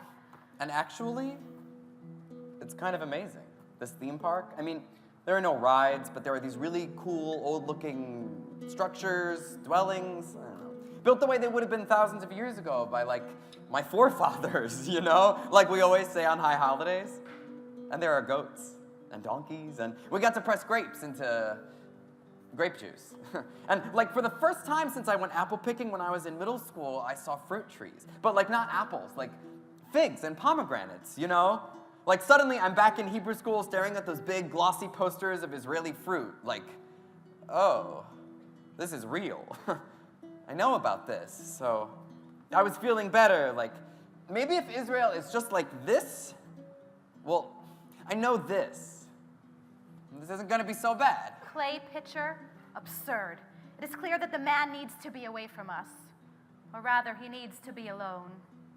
Yaakov was always a loner, a man who fundamentally functions at his highest capacity when left to himself. But he is, of course, useless without us. And with 4 wives, 11 sons, and a daughter, it's not easy to be alone. Me, I hardly sleep anymore. I cherish the silence of the night. I guard the children. Dear Leah, I'm still on the boat. We've been at sea for 3 days. I think. I've become accustomed to the rocking. You always said anyone could get used to anything. There's so much I want to tell you. That day the Germans came, hiding in the bar, and then hiding in the forest, and the DP camp, and this? Why I am going to Palestine. I wonder how much of I can explain, and of what I can explain, how much of it you will actually understand. And I'm not sure how much of it I understand. I carry with me 3 items. The only things that I can still call my own, tucked neatly in Mama's small suitcase, the one she bought at the street fair. I found it when I came back to the village. Nothing was left of our old life in our home, but the suitcase was in the barn, empty. They let me take it. The blue sweater that you gave me the night you left. One section that I tore out of Papa's Bible. I know the sacrilege, but I just wanted our story, the story of Laban's daughters, our namesakes, Rachel and Leah, the mothers of Israel. And the photograph from your wedding. You and Jacob look so happy. Papa so serious. I'm holding Mama's hand and your flowers. Our last family portrait. Everything is settled again. Calm. Levy and Yehuda have been asked by Yaakov to stand guard, but I send them to sleep. My father always joked, Leah is the guardian of the night. Yaakov has not returned yet. How long can a man be alone? Do you remember the first night he was with us? Papa told us that a cousin was coming from Warsaw to stay at our home. He arrived on a Friday. We prepared a proper Shabbos dinner for you that night. In the kitchen, we were giggling, me asking you to repeat all the details you knew about this Jacob. We knew he was a student, smart, student, a cousin from our father's side, and unmarried. We both suspected he was being brought to meet you, Leah, unmarried and 18. He was a little older, surprisingly young to me. He couldn't grow a full beard, that was clear, but he was strong, and his eyes. I remember sitting across from him and thinking it was a shame that you were the older one, and why couldn't it have just been me who was born first? Within 3 months of his arrival, you and Jacob were married, but I was in love with him and he with me. Oh, Leah, it happened so innocently, sister, I promise. I stopped to take a drink from the fountain in town, and he was there. A traveler, so dusty, and we looked at each other. I couldn't believe my own boldness. I smiled. He took my hand. I think he might have been crying. He said, I think I'm home. That's how it began. Yaakov! Where is that man? Where have you run off to this time? This is not the night to be away from your family. He couldn't marry me. We were in love, but he couldn't marry me because I was the younger sister and you were the older and unmarried, and that was that. It didn't matter that I was prettier. It didn't matter that we were in love. You couldn't see what was going on, but I know you knew. Didn't you? She drops the letter into the suitcase. Yaakov, come back. Homecomings are difficult, I know, for everyone. We need you alive and strong. Where is he? Heavens, please don't let me find him with Rachel. Tonight is difficult enough. Tzfat, Golan Heights, hiking, rafting, tree planting, non-stop. The days are flying by, so I guess that means I am having a good time. I'm not sleeping, so I don't really know what I think. It's weird, though. We're all Jews here, on the bus, on the trip, the whole country. Well, everyone I've met. Yeah, I guess a lot of my friends at home are Jewish, but we don't talk about it. Here, we talk about it. Here, it's something to think about, especially right now with all the news of those 3 boys. Back home, when something comes on the news or whatever about Israel, I don't really pay much attention. I have this feeling that maybe I should, but I have a hard enough time keeping up with what's going wrong in my own country. But now I'm here, and it's like, you can't not pay attention. I talked to this one American lady who'd moved to Israel and was all like, Make Aliyah, this is your homeland. Israel is your country and your responsibility. And I'm thinking, I was born into a Jewish family, but how is Israel my Isn't responsibility? it beautiful here? Don't you just feel yourself falling in love with it? It is beautiful, I tell her, but I made Aliyah because there are only so many trees you can plant, checks you can write, and Israeli day parades you can march in before you think, what am I really trying to accomplish? I mean, I guess. But I'm here because I believe in the idea of a homeland, of the need to continue to build it for my children and my children's children, the need to be a part of something bigger than me, something worth fighting for. I don't know if I need to fight for a home. I know, I get it. I mean, on some level, it doesn't make sense. Everyone back in the States thought I was crazy, but it's not rational or logical. It's emotional. Aren't you beginning to feel it too? In some ways, I understand what she's saying, but move here? Look, this is the only country in the world where you can buy chocolate milk in a plastic bag. That's a big seller. Plus, you said you had family here, right? See? Already roots. Takes out the piece of paper with the address on it. I thought the grandma came to America from Poland before World War II got going, and that was it, and we were now living happily ever after. But suddenly there's this Aunt Rachel who went to Israel, or was it Palestine? Okay, wait, Israel became a state in 1948, but I know that there is still a Palestine, but it's not a state, and it's not Israel. And anyway, that Palestine wouldn't have been the same Palestine that Aunt Rachel moved to, right? So, what is it then? And where is it? Your wedding, so quick, 3 months. Everything happened so quickly. The walls closing in on us from all sides, the German invasion, and the news from Warsaw that actual physical walls are going up, dividing communities. Marriage was. I couldn't hold back the tears. Let them all think that I weep for the loss of a sister to marriage or for the joy of gaining a new brother. Did the groom love his bride? Quiet ceremony, quiet celebration. Can't draw too much attention to happiness, to a Jewish gathering, no, but already the Germans were noting our homes, eyeing us, letting families have their last tastes of joy before the storm broke. That was the last wedding in the village. If only we knew what was coming next, everybody would have cried. Maybe if I'd gotten to know Grandma Leah before she died, I would know more. But I did find an old picture of Grandma and her family before they left the old world, tucked in a box in the attic. It's her wedding. Grandma looks really pretty in the picture back when she was young. She has these big, beautiful eyes. And the other woman, that must have been Rachel. She was, like, gorgeous. I mean, in that old world kind of black and white style, you know, but still really, really pretty. I wonder why she didn't come to America.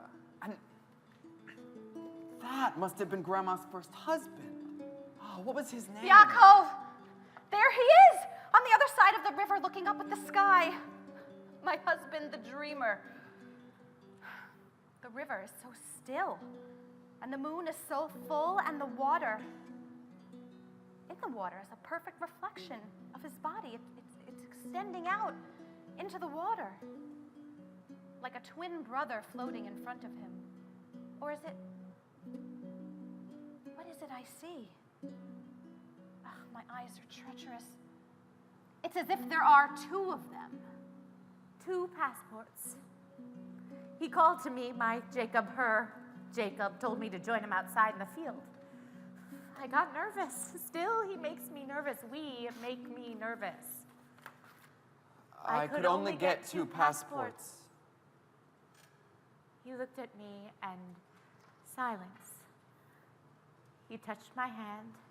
I clenched his, held it to my heart, and cried. There's work to be done, I said. Socks to be mended, and I went back into the house. 2 weeks later, 2 weeks, 2 passports, and it's as if nothing's changed, except I catch Leah sizing up her suitcase, except Leah silently rejoicing that she and her unborn baby and her husband are getting out easy. And I want to shout at her. I want to throw my love for Jacob in her face. I want to hurt her. I am so mad and so jealous. I wonder if he sees me, looking at him from across the river. No, he doesn't see me. Or he isn't looking. Dear Leah,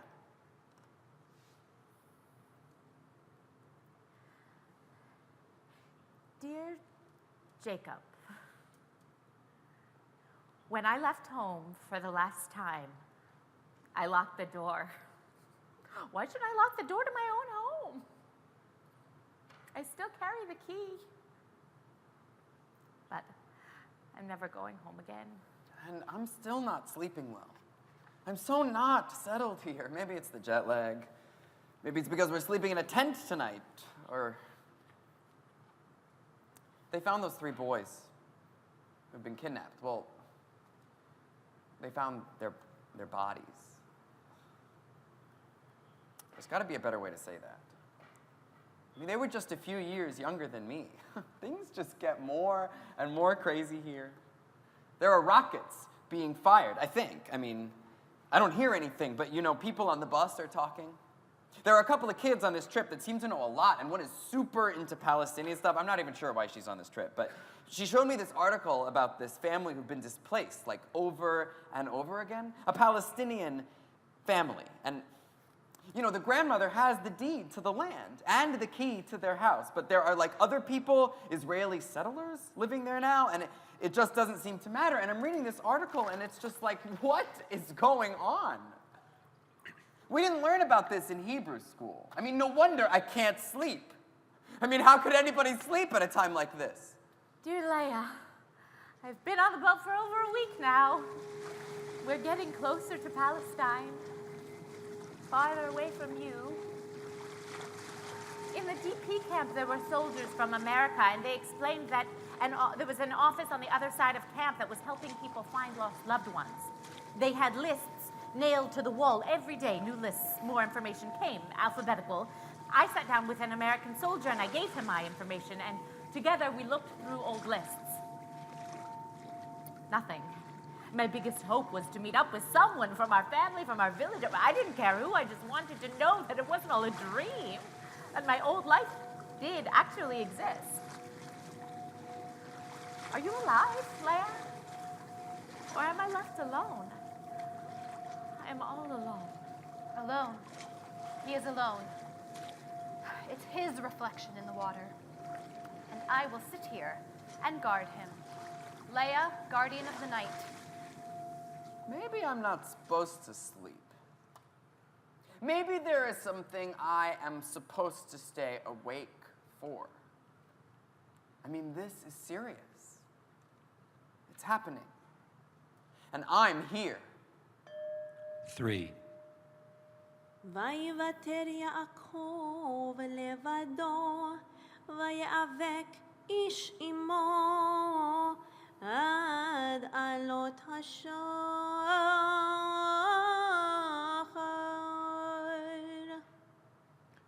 And Jacob was left alone, and a man wrestled with him until the rising of the dawn. Still at the river, watching my husband on the other side. Can't say how long I've been sitting here. Put a river between us and we'll spend the night together. End of day 5.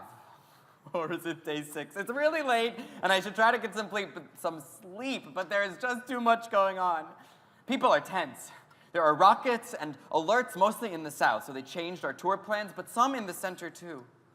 There are sirens. I haven't heard one yet. Israeli planes are bombing the rocket launchers in Gaza, and I know it sounds crazy, but some of us have been talking about staying longer. They make it really easy to extend your trip, and I don't know what's going to happen, but I'm looking into it. Well, see, these Israeli soldiers have joined the group. They always have them, but I'm actually a little glad they're here with everything. And one of them is named Yaakov, not Jake. He's my age, and we kind of look a lot alike. Like, he's my Israeli doppelganger, but, you know, he's been through army training, so he's, like, bigger, very loud and argumentative, but that's cool. He and I talk a lot. This is the first time I've been able to talk about Israel with an actual Israeli. He's even teaching me a little conversational Hebrew. Sababa. Yeah. The point is, his life is not my life. It's not the life of a Jake. He's on leave from serving in the army where he's stationed on the border with Lebanon. And he knows he will probably have his leave cut short because of everything. Like, This is a guy who fought in a war and goes to work in a war and lost friends in a war. He feels like this is his country and he's happy to put his life on the line, and I don't know what to say to that. Wouldn't you? I'm not sure I'd do that for my country. I mean, I don't plan to enlist or anything. I had a neighbor who had a cousin who enlisted right So after. maybe your country is not your country. But it's my home. It's where I live. Even if it wasn't my country at all, it would still be my home, right? Dear Leah, I've been traveling for so long. And there were so many moments when I thought my life was over. How did I survive?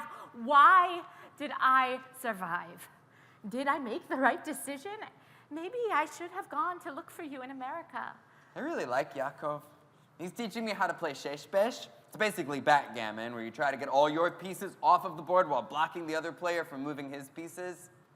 It's eerily territorial. Dear Jacob, do you remember Mr. Rosen, the butcher? Well, we recognized each other in the DP camp. He asked me where you were, if I had heard from you. I said you were with Leah, of course. Didn't you remember that you went off to America before? And he interrupted me. Jacob? Your sister's husband? In America? No, he was in the work camp with me. For a few months, anyway. He said that you were caught on the way to meeting Leah, that they beat you and brought you to a work camp. He didn't know if you died or survived. What have they done to you? What is that? Who is that? Yaakov? Yaakov! There's something! You're not alone. Day 8, Jerusalem. Everyone has been talking about it, building it up, and it's everything they said and much more. I think I love Jerusalem.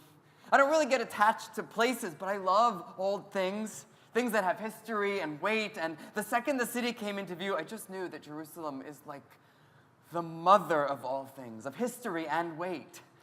We've been wandering around, we're supposed to stay together. There have been rockets here, too. There's been one siren already. In case of emergency, we are supposed to find a bomb shelter, but life seems to be continuing as usual around me, and that's crazy. Yaakov says, Ze ma yesh, it is what it is. I want to be on my own for a while, away from the group. I need some alone time. So I stray from the group, make a promising-looking left turn, and find myself in the inside of an Escher drawing. You know, the one with all the rooms and the stairs? That's how the old city feels to a naive American tourist who speaks no Hebrew and no Arabic. This must be the Muslim quarter. The signs have changed, the sounds stand out for sure. As an American, probably as a Jew. Assalamu alaikum. Good day to you. Ah, English speaker.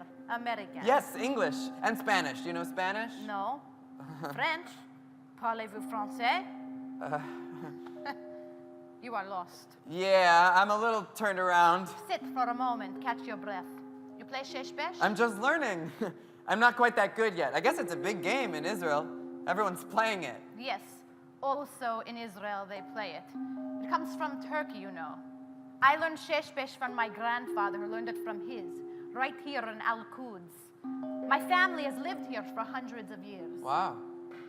But what's Al-Quds? Here. Al-Quds is the Arabic name for Jerusalem. It means the holy place. Oh. And your family has been there, here, for that long. Some things change, but some things don't change. But many things change here. Many changes. I can imagine. You go to Haifa? Yes, I think so. My family lived there also. 700 years. Wow. My grandfather's house used to be there. 66 years, they blow it up. My family ran away. I'm so sorry. Are you? Yes, I mean, I am. You have place to be. I'm supposed to, but I want to hear more about your grandfather's house. Do you? I may have a great aunt who lives here, but I don't know where. Maybe they were neighbors. Anyway, I think she might have been here in 1948. I'm not sure where. I guess it would have been Palestine, right? I mean, my name is Jake. Jake, like Jacob. Uh-huh. Yakub. I am also Yakub. So similar. We may be more than ancient neighbors. We may be like brothers, eh? Right. I guess. I hope. I need to. Go home. Throws the dice. My Jacob, who is not mine and never was, and yet will always be. My Jacob, you did not make it to America. My Jacob suffered through torture and labor camps. My Jacob, whose name I have not heard uttered in so many years. Could you be here? Among the thousands of wandering, withered Jews of Europe gathered like cattle of the same herd, waiting to be led to the next field to graze? Could it be that we might find each other still and be... I dare not write it. I want to scream out, but I know the river will drown out my warning. I look away only for a moment, and I glance back to the camp where the children are sleeping. Safe. When I look back, he is no longer standing. He's been thrown to the ground by someone or something. I can't be sure. The group is back at the hotel. Yaakov is setting the sheshbesh board. He asks me to play. I just met an Arab man. He said his house was destroyed, blown up. I mean, I get it.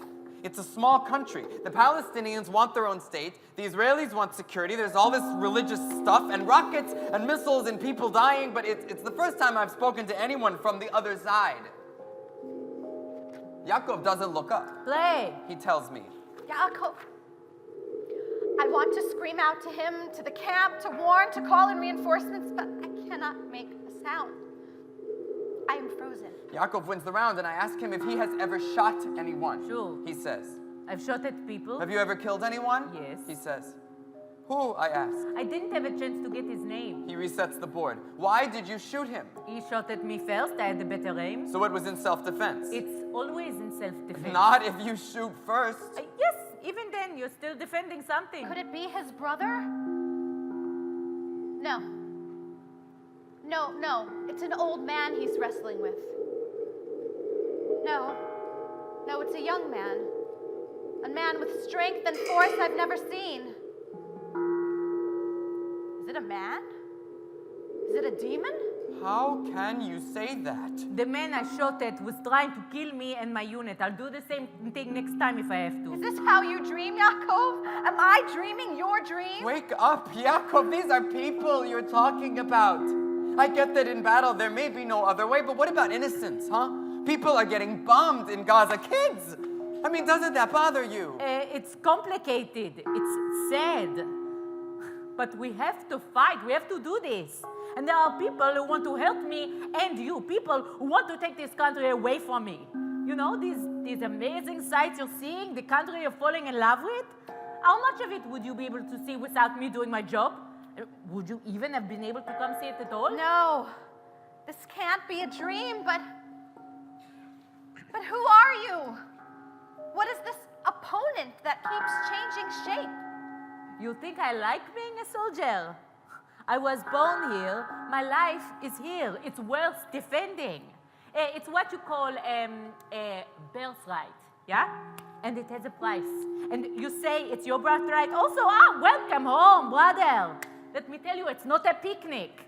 You see what's going on? This is serious. It makes it worse, but we have to make it as safe as possible so you can come here, fall in love with it, and immediately start telling us what we should or can't do. They look like they will tear each other to bits, and I close my eyes, and when I open them again,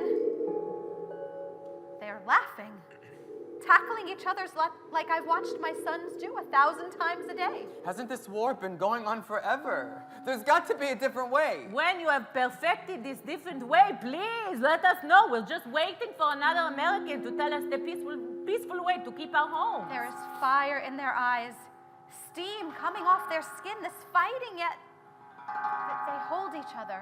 I don't want anything to do with this. If everything that I see here is just, I don't know, masking the violence, and I just want to go home. Maybe I don't want this ancient birthright in my near future. So you're just going to run away? Go hide somewhere and not deal with who you are? This is not who I am. Oh, don't be a coward, Jacob. Where can I send this letter? Maybe I'll roll it into a bottle and toss it to the sea, or I'd give it to a dove if I ever saw a dove, or keep it until I see you again and hand it to you in your hand from mine.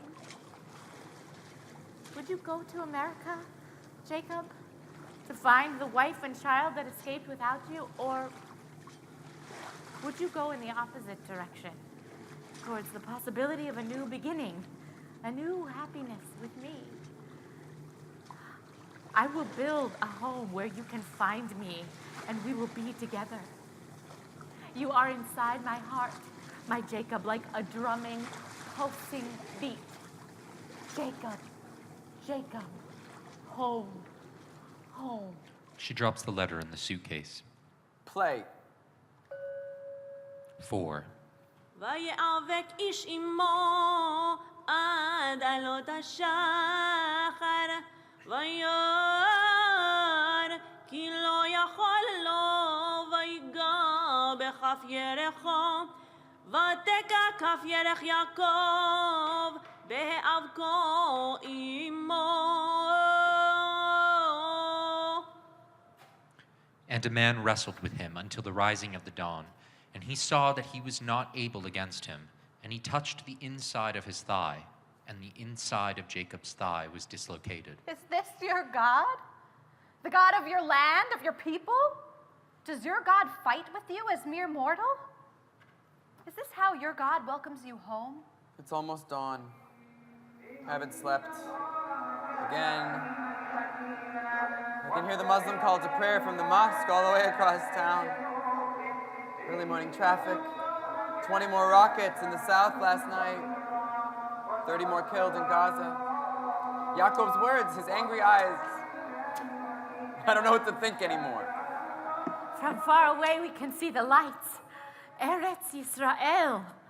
The moon is full, and they explain to us that this will make our smuggling onto the beach more complicated, but easier for the British soldiers to see us. So they rush us into small boats. I clutch my suitcase, all my letters to Leah, to Jacob. They don't catch us. Aunt Rachel, I have to go find her. I mean, she's my roots, if she's still alive. When we went to a cemetery in the Galilee to visit the graves of the pioneers, there was a big tombstone for this famous woman poet. And her name was Rachel. Well, Rachel, also. She died real young. It's crazy. They came here and, fought malaria. And, this was a total desert. There was nothing here. Our guide keeps telling us that's the real miracle of Israel. Something out of nothing. But it wasn't nothing. There were people here. And what's a miracle anyway? They take me to a kibbutz, and I start to work in the kitchen, and after in the fields and with the children. I send letters to Leah in America. At night on my bed, I write letters to Jacob about my new home, about my hands. So rough now, so much work to do this new life. And sometimes I think about what would happen if I went to America instead. To find Leah, to forget Jacob, to start a new life with what was left of my family. Enough with the struggle. Come home. A year passes. Leah is alive. The postman comes to find me in the cowshed. Envelope from America. We write back and forth long letters. Oh, how well we know each other, and oh, how different we've become. Dear Rachel, I know I have said this before, but I really want you to consider coming to America. Honestly, Rachel, what do you have in Palestine? It is so dangerous, and haven't you suffered enough? I try sometimes to picture what you do all day on the kibbutz. It does not seem like the kind of work for such delicate hands. Are you ever planning on having children? It really is such a wonderful thing that a woman can do. Your home is with us, with family. You'll meet someone. There's a lot of work to do, to get done. In Poland, all the work was just to get through the day, a chore, the chores of my childhood. I always did enjoy mending socks, though, because at the end of the day, you always had something to show for it. Mended socks, like new. This is how the work in Palestine feels. It is hard work. It's endless. It is not only mending, but plowing the fields and picking the dates and milking the cows. I learned Hebrew from children. It is hard work, but I am happy. I feel strong. There is always something new to show at the end of the day. And a tree where there was none. A new family on the kibbutz. A child who corrects his mother's Hebrew. A country. A homeland. Every day we are closer to this because of the work that I do. There was a siren in the middle of the night. They rushed us into the bomb shelter. We heard the rocket, and we heard the Iron Dome. It's freaky. I'm freaked out. And it's almost time to go home. I tried once more to call the number that I have for Aunt Rachel. It's definitely not a working number. Everyone is sort of scared and wanting to stay in or near the hotel or just go home. Me too, but also not.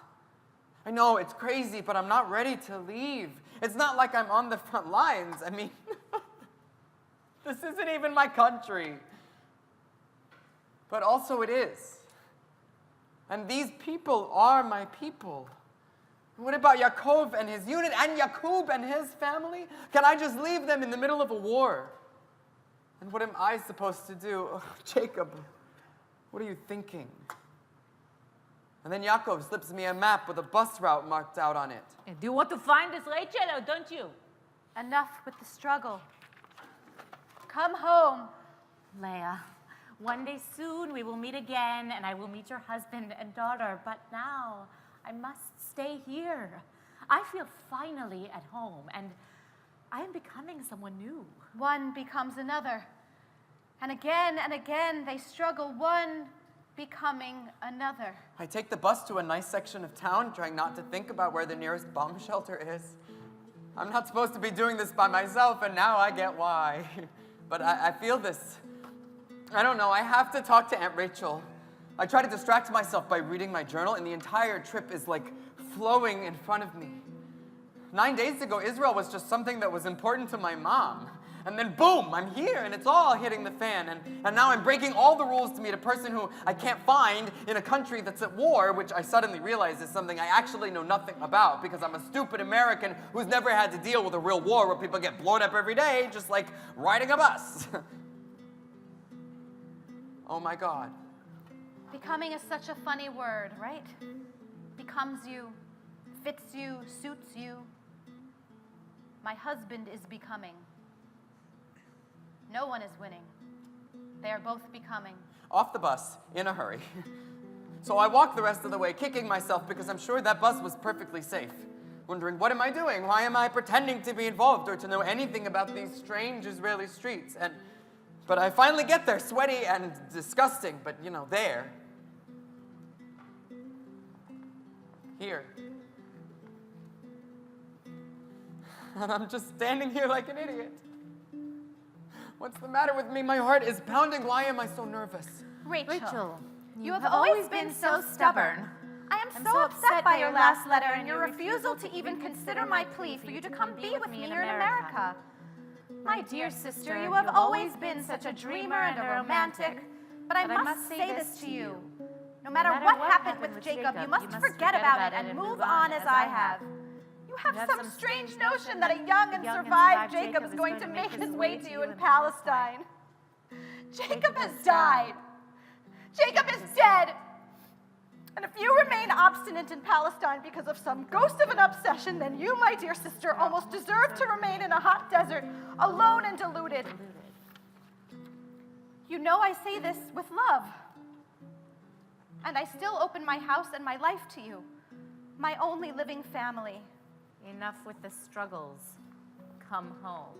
And then one becomes two again.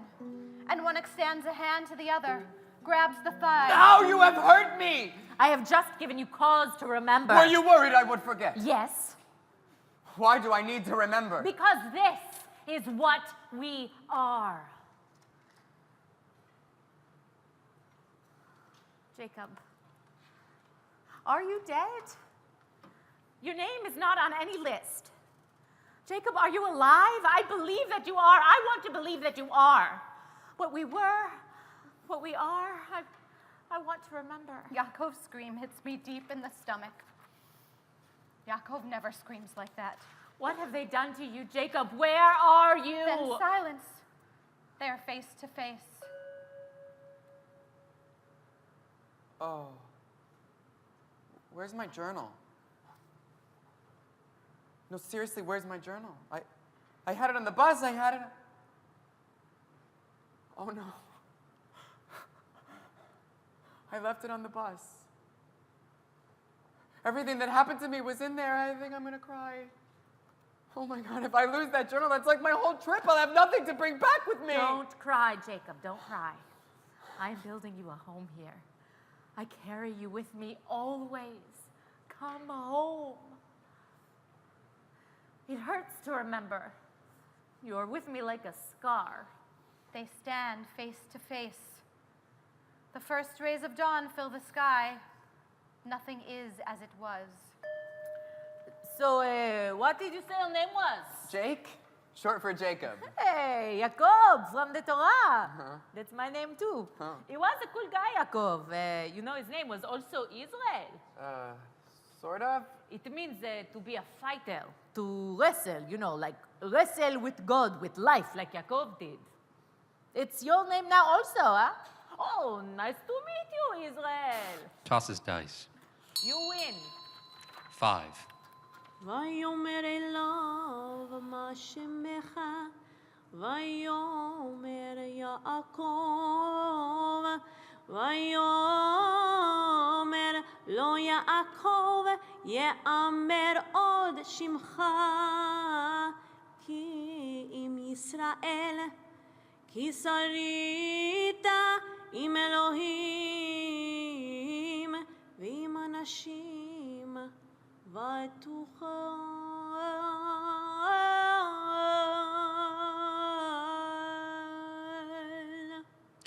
What is your name? Jacob? Your name won't be said Jacob anymore, but Israel, because you've struggled with God and with people and were able. Light fills the sky and our camp begins to stir. The night is over. I watch you limp towards the river. You are limping, but your face is aglow. You won the fight. No one will know about this night of mystery. Some moments are meant to be private, and yet I watched it. And now I too have become another. It is your secret, and it is mine. May 14th, 1948. Oh, my beloved Jacob. Oh, what a wonderful night. I was fortunate enough to be in Tel Aviv, right in front of the museum building where Ben-Gurion announced the founding of the state. Tomorrow, the last of the British leave and war has already begun. And yes, we are scared, but tonight, oh, I will never forget it. Everyone was in the streets, and we could hear from the radios, the state of Israel. One night, our ancestor Jacob became Israel as he wrestled his way back home to this land. And so this shall be the name of our home. Jacob, they named it after you. You limp up the riverbank towards the camp.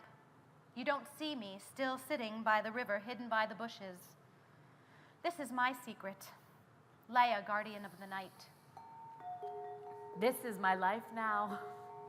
And can I say I'm not lonely? Just today, I gave a mazel tov to a woman who was new to the kibbutz. She and her husband met on the boat over, and they just had their first child born in Israel. She asked if I was ready to get remarried and offered to introduce me to her husband's cousin in Haifa. Remarried? But I was never even married once. I never had a husband who could have died in the war. I only had a love who was never going to be my husband because he was married to my sister, and in case anyone's interested, his name was not on any of the lists of those known to be dead, so as far as I'm concerned, he didn't die in the war. I did not share this with her. I told the woman, thank you, but I'm not ready. I'll be sure to let you know when I am. She gave me a smile that said, you pitiful woman. I'm a school teacher now. I live in Israel. I pull myself together and I buzz. What else could I do, right? Someone lets me in, so I go in and I walk up the 4 flights of stairs and I knock on the door. And there's this old woman. And I forget about my lost journal and my pounding heart and my fight with Yaakov. And hi, I'm Jake from America. My grandma Leah, I think she's your sister. And the woman doesn't say anything. She sort of squints at me and kind of looks me up and down, and finally she says in this heavily accented English, What is your name? Jacob. Are you Rachel? Rachel. And she takes a moment and I don't know what's going on and I'm not sure who this lady is. Come in. So I do. And she offers me some tea and some weird Israeli biscuits, and she says, My name is Adina, and I knew Rachel, but she died a few years ago. Oh. I am so sorry. I know she was waiting for you a very long time. What? So, you are her Jacob. Oh, she waited for you always. Right till the end. I have something she wanted me to give you when you finally arrive. And then she goes into this back room and comes back with an old suitcase filled with letters. You did say your name was Jacob, correct? I will guard this mystery this night. I've watched you become you. Is it always the struggle that makes us who we are? Some of the letters are from Grandma Leah, mostly in Yiddish. Adina helps me translate. There is one where Grandma writes, Rachel, I am a grandmother. Miriam gave birth to a healthy baby boy. We named him Jacob, of course. That's me. There's one big stack of letters written to this man named Jacob. Love letters. Well, more like longing letters. Is this my grandfather? Not my grandmother's husband, but my mother's real father? And why was Rachel writing him love letters? I've always liked the name Jacob. It reminds me of home. That day you told us about the name given to you by God, Yisrael, the name my children will now go by, children of Yisrael. May 14th, 1948. Oh, my beloved, oh, what a wonderful night. I was fortunate enough to be in Tel Aviv, right in front of the museum building where Ben Gurion announced the founding of the state. Jacob, they named it after you. Every day we play in the cafe, shesh besh. Sometimes you win, sometimes I win, that's life. Yesterday we play, I'm about to win, then a bomb.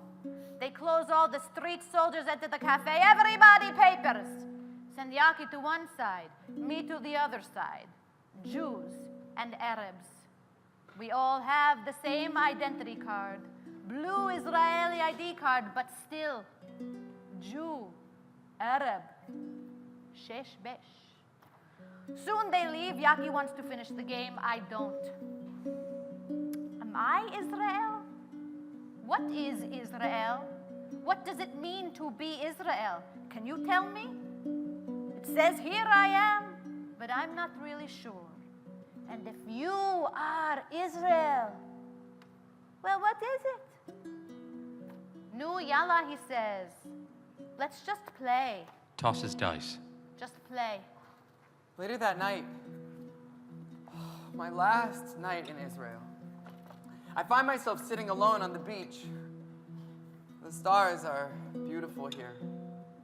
I've been rereading my Aunt Rachel's letters, at least as much as I can. There are pages from the Bible mixed in with the letters. Looks like they've been torn out. Must have been important. My Hebrew isn't good enough and the translation isn't in English, but I asked Yaakov to help me understand. He told me it's the story where Jacob gets the name Israel. See, he has to fight for it. He's wounded permanently from it, so everyone will always know he's a wrestler, a changed man. To be Israel is to wrestle, Yaakov tells me. And that I understand. That makes sense to me. I hate to leave. Mom said I have to. She doesn't get it. She's not here. It's not like on the news. It's more complicated. People are dying, and others are celebrating. Nobody is winning. Something has changed for me.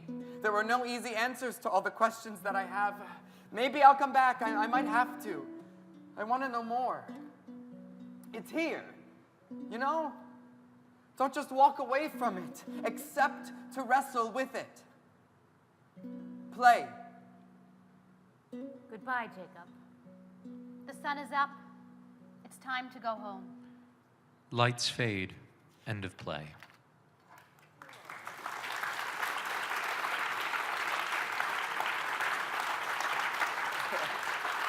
Now we just sit awkwardly.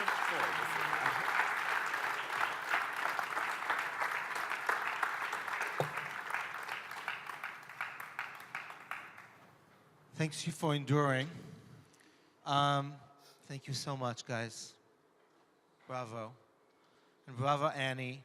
The sad news is that we have to clear the building in about 5 minutes because our time here is up, and the lovely ushers who work here so hard have to be back here at 7 a.m. So just before you leave, Annie, we'll have another talk back soon. Team, thank you for taking on the stage reading version. It's really powerful. All of you here, we would love your feedback. It's a complicated piece. It already feels outdated. It was only rewritten a month ago. We'll be here tomorrow. You know how to find us online. Please share your feedback. It is critical for us. And we keep on wrestling. Hope to see you tomorrow. Thank you. Shana Tova.